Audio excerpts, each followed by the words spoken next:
So there's a new film taken this week. I saw it today, taken from a train near Durango, Colorado, of a couple. A couple took some pictures, and the guy with him, or the guy that wasn't with him but next to him, took a video.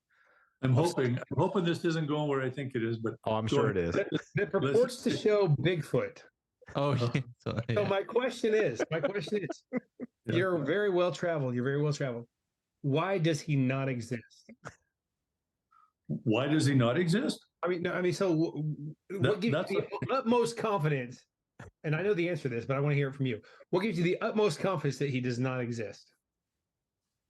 Well, I think you kind of answered that with the well-traveled part.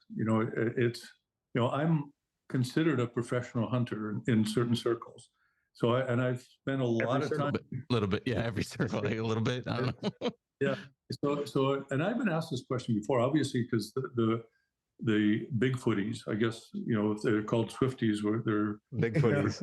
we're called Bigfooties. That's a new one.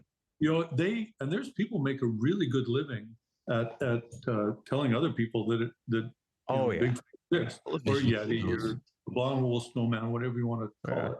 But I've been all through the Karakoram Range, the Palmiers, the Himalayas, the Coquille Mountains of the Sun. I've been through all these places, and unless Bigfoot and the west coast of the most wild west coast, untouched by the Ice Age, even the Brooks Peninsula on Vancouver Island, and I'm a hunter, and we talked about tracking earlier. Yeah. Unless Bigfoot can fly, which I'm not saying he can't, but unless he can, he doesn't leave any tracks. He doesn't leave any sign. He doesn't leave any. Yeah. There's no sound. There's, At least in my limited experience. Now, I was not on a train in Colorado with a video camera handy and happened to see Bigfoot as I went by. By the very compelling. I saw somebody with drone footage. I somehow it I ended saw up that. I saw that. Yeah, and it's like, yeah, okay, but okay, why haven't I seen them? Right. And I've been, and there is no sign. I can tell you if there's bears, if there's cougars.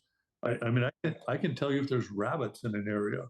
And unless I've never been in, if he only lives by train stations in Colorado, but okay, here, now I'm going to caveat this because I'm going to make, there's a lot of, as we said earlier, about tolerance.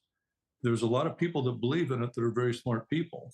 And a lot of people are making money at it too, which is wonderful too. In fact, I was even asked to do a Discovery Channel show as the host of Finding Bigfoot. My wife would have watched it.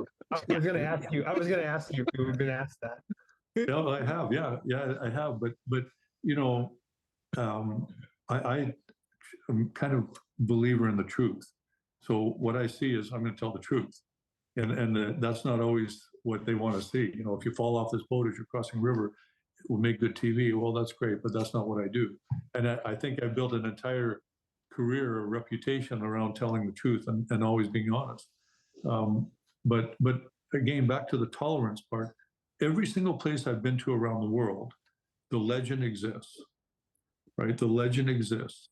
Right. So there's, who am I to judge whether it exists or not? Because in my limited experience, and no matter how much I travel, no matter how many days a year I spend out in the, temperate rainforest of the West Coast, where he's supposedly, that's where he lives. It doesn't matter how many days I spent out there. It's only one person's life. And yet there's all these cultures that have the legend of Bigfoot, Yeti, abominable snowman. Who am I to say it's not true? Other than you ask my opinion on it. My opinion is I have never seen sign of it. So in my opinion, unless it flies, it doesn't exist. That's my opinion. On the other hand, I also recognize that there's very smart people that believe it does exist. And apparently there's footage at a train station now that proves it. So not a train station, from a train.